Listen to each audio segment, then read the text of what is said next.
Hello दोस्तों, नमस्कार। स्वागत है आप सभी का एजुकेशन मंत्रा में। दोस्तों, दिन भर की जो भी गतिविधियां रही 69,000 शिक्षक भर्ती के अंतर्गत, उन सभी पर यहां पर डिस्कशन होगा। एमआरसी मामले की सुनवाई समाप्त हो चुकी है, क्या कुछ ऑर्डर हुआ है, और हाई कोर्ट के जो यानी कि लखनऊ बेंच में सुनवाई थी उसके प्रकरण पर चर्चा करेंगे। और हाई मेरिट धरना प्रदर्शन एससीईआरटी पर हुआ, उस पर क्या कुछ हुआ, और त्रुटि संशोधन मुद्दे पर आधिकारिक वार्ता भी देखने के लिए मिली है। तो वन बाय वन हर एक अपडेट को यहाँ पर डिस्कस करेंगे। वीडियो को लाइक एंड शेयर कर दें, और चैनल पर नए हैं तो सब्सक्राइब करके बेल आइकन को भी प्रेस कर दें, जिससे कि लेटेस्ट वीडियोज़ की नोटिफिकेशन आप सभी को लगातार मिलती रहे। और दोस्तों, ज़्यादा जानकारी के लिए टेलीग्राम चैनल आप लोग ज्वाइन कर सकते हैं, लिंक डिस्क्रिप्शन बॉक्स में प्रोवाइड कर दी गई है। वीडियो में आगे बढ़ें इससे पहले टेट, सीटेट, एस्टेट वगैरह की जो प्रिपरेशन कर रहे हैं उन अभ्यर्थियों के लिए एक महत्वपूर्ण सूचना है, पहले उसे सुन लें। जो संबंधित ना हो तो वीडियो को स्किप भी कर सकते हैं। दोस्तों, India's largest learning platform Unacademy लाया है अनअकैडमी प्लस कोर्स। अगर इसके फीचर्स की हम बात करेंगे तो अनलिमिटेड एक्सेस मिलेगा सभी कोर्सेज के लिए। घर बैठे लाइव तरीके से पढ़ने का मौका मिलेगा। टॉप एडुकेटर्स ऑफ इंडिया के माध्यम से एक ही प्लेटफॉर्म पर आपको एजुकेशन प्रोवाइड होगी। एग्जॉस्टिव कवरेज होगा पूरे सिलेबस का। रेगुलर डाउट क्लियरिंग सेशन भी रखा जाता है। लाइव टेस्ट सीरीज आपको मिलती है। स्टडी मटेरियल पीडीएफ फॉर्मेट में मिलता है। आंसर राइटिंग सेशन भी होता है और मेंटरशिप और गाइडेंस भी प्रोवाइड की जाती है। वहीं पर अगर दोस्तों हम बात करें एम सीटेट 2021 की, तो complete batch course for CTET paper 2 ये स्टार्ट हो गया है 2 नवंबर से। सभी बैचेस के लिए एक ही सब्सक्रिप्शन काफी रहने वाला है।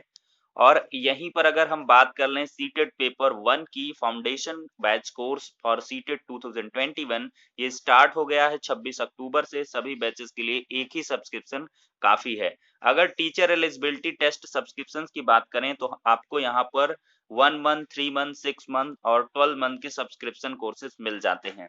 सभी की प्राइसेस यहाँ पर दे दी गई हैं। ज्यादा जानकारी के लिए आप डाउनलोड कर सकते हैं अनअकैडमी लर्निंग ऐप। और इन कोर्सेज की अगर डिटेल्ड आपको जानकारी चाहिए तो लिंक डिस्क्रिप्शन बॉक्स में प्रोवाइड की गई है, उसके माध्यम से जानकारी प्राप्त कर सकते हैं।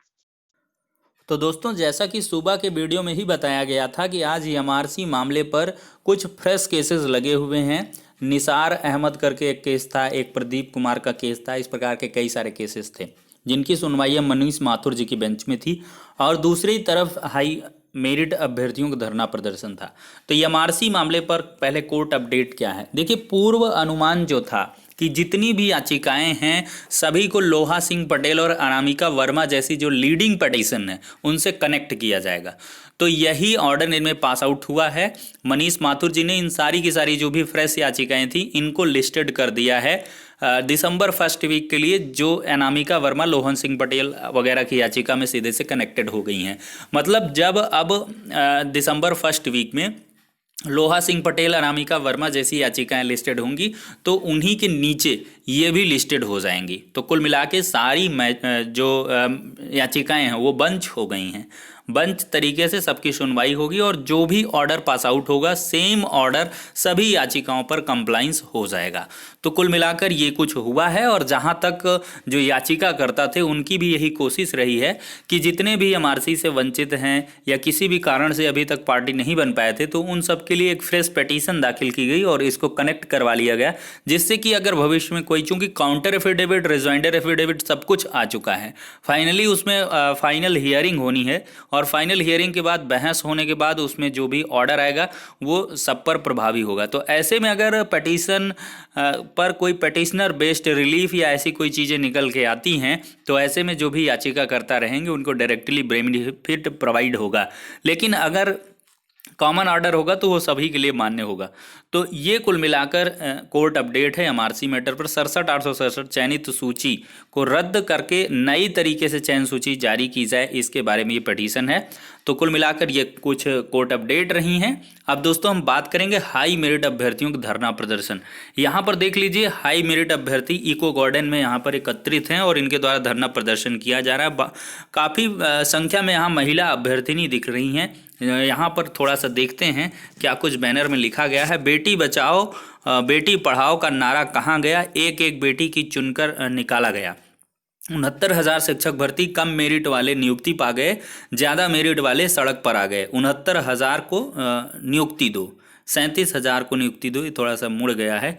715 अचयनित, 644 चयनित, कम मेरिट अभ्यर्थियों को नियुक्ति दो, ऐसा कुछ इनके बैनर में लिखा गया है। यहाँ पर देखिए, पहले SCRT पर ये लोग धरना प्रदर्शन कर, वहाँ से इनको जो है इको गार्डन शिफ्ट किया गया था। यहाँ पर देख लीजिए 69,000 शिक्षक भर्ती, 37,339 चयनित, प्रतीक्षारत शिक्षक संघर्ष मोर्चा फतेहपुर का ये बैनर है, इनके द्वारा बैनर तले प्रदर्शन किया जा रहा है। तो कुल मिलाकर अभ्यर्थियों की जो संख्या रहे वो काफ़ी कम रही, थोड़ा सा निराशाजनक है। अभ्यर्थियों के द्वारा जो यहाँ पर लीड कर रहे थे उनके द्वारा यही कहा गया कि हमारा धरना अनवरत रहेगा, और इनके द्वारा लगातार अभ्यर्थियों को आह्वान करके बुलाया जा रहा है कि ज़्यादा से ज़्यादा भारी संख्या में अभ्यर्थी मौजूद हों, जिससे कि सरकार पर हम लोग दबाव बना सकें और कोर्ट के एंटरिम ऑर्डर के आधार पर हमें नियुक्ति पत्र दे दिए जाएँ। तो कुल मिलाकर देखते हैं दोस्तों, कुछ खासम खास देखने के लिए नहीं मिला है। अभ्यर्थी लगातार प्रदर्शन करते रहे, लेकिन इसमें कोई चीज़ पॉजिटिव इन नेचर दिखी नहीं है। वहीं पर अगर त्रुटि संशोधन पर हम बात करें तो आज SCRT पर बहुत सारे अभ्यर्थी जो त्रुटि संशोधन मुद्दे से आहत हैं वो सभी एकत्रित हुए थे, और त्रुटि संशोधन मुद्दे पर आधिकारिक वार्ता डॉक्टर सर्वेंद्र विक्रम बहादुर जी और सचिव बेसिक शिक्षा परिषद प्रताप सिंह बघेल जी से हुई है। संयुक्त वार्ता के क्रम में दोस्तों ये चीज़ें निकल के आई हैं कि जो भी त्रुटि संशोधन जैसे मुद्दे हैं उन पर जो अधिकारियों का रुख है वो आज भी सकारात्मक दिखा है, और उनके द्वारा ये चीज़ें कही गई हैं कि जो भी त्रुटि संशोधन मुद्दे हैं उनमें गंभीर मंथन चल रहा है, क्योंकि जो भी त्रुटि संशोधन मुद्दे हैं कहीं ना कहीं उनमें फर्जीवाड़ा की भी आशंका दिख सकती है, क्योंकि बहुत सारे फर्जी कैंडिडेट्स भी अपीयर हो गए थे, जिनकी वजह से अलग से ऑफिशियल लेटर जारी किया गया और बाद में उनको रेक्टिफाई करके बाहर किया गया था। तो ऐसी कोई चीज़ें विसंगतियां देखने के लिए निकट भविष्य में ना मिले, तो इसके लिए गहन मंथन किया जा रहा है। ऐसे में आधिकारिक वार्ता के क्रम में ये चीज़ें निकल के आई हैं कि इन पर अभी पूरी तरीके से सहमति नहीं बन पाई है कि किन किन बिंदुओं पर किन किन अभ्यर्थियों को राहत दी जाए।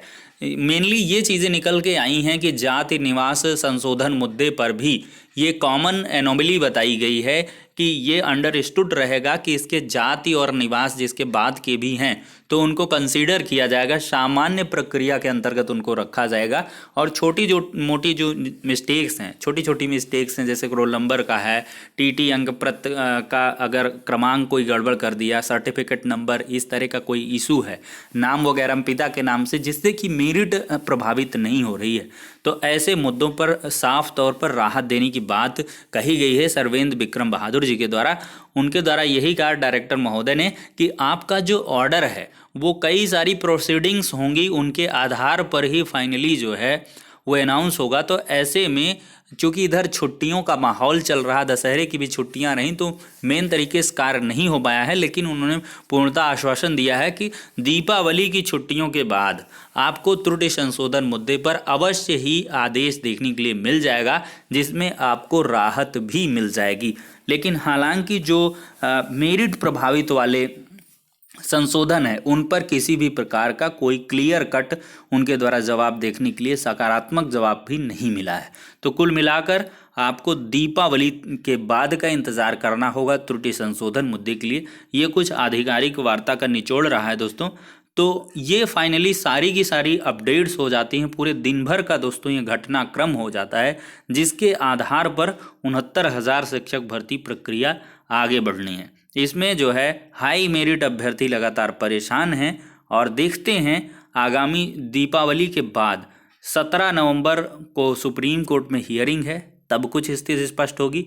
अदरवाइज 19 नवंबर की जो डेट है हाई मेरिट अभ्यर्थियों के हिसाब से देखते हैं क्या कुछ उसमें होने वाला है, क्योंकि उसमें रिपोर्ट भी सबमिट करनी होगी नेक्स्ट डेट ऑफ हियरिंग पर। जज साहब ने ऑर्डर में भी बाकायदा मेंशन करवाया था कि 19 नवंबर की डेट रखी गई है, और 19 नवंबर को देखते हैं एजी साहब क्या कुछ जवाब देते हैं कि आखिरकार हाई मेरिट अभ्यर्थियों को बाहर करके लो मेरिट को क्यों अंदर किया गया है, और इसमें क्या कुछ संशोधन हो सकता है या नहीं। हालांकि कोई इसमें क्रियान्वयन देखने के लिए नहीं मिला है, लेकिन देखते हैं, 2 सुनवाइयों का इंतज़ार रहेगा 17 नवंबर 19 नवंबर का, इसके बाद ही कुछ चीज़ें क्लैरिफाइड हो पाएंगी। तो फिलहाल के लिए दोस्तों इतना ही, नेक्स्ट वीडियो में मिलते हैं, तब तक के लिए शुक्रिया, धन्यवाद।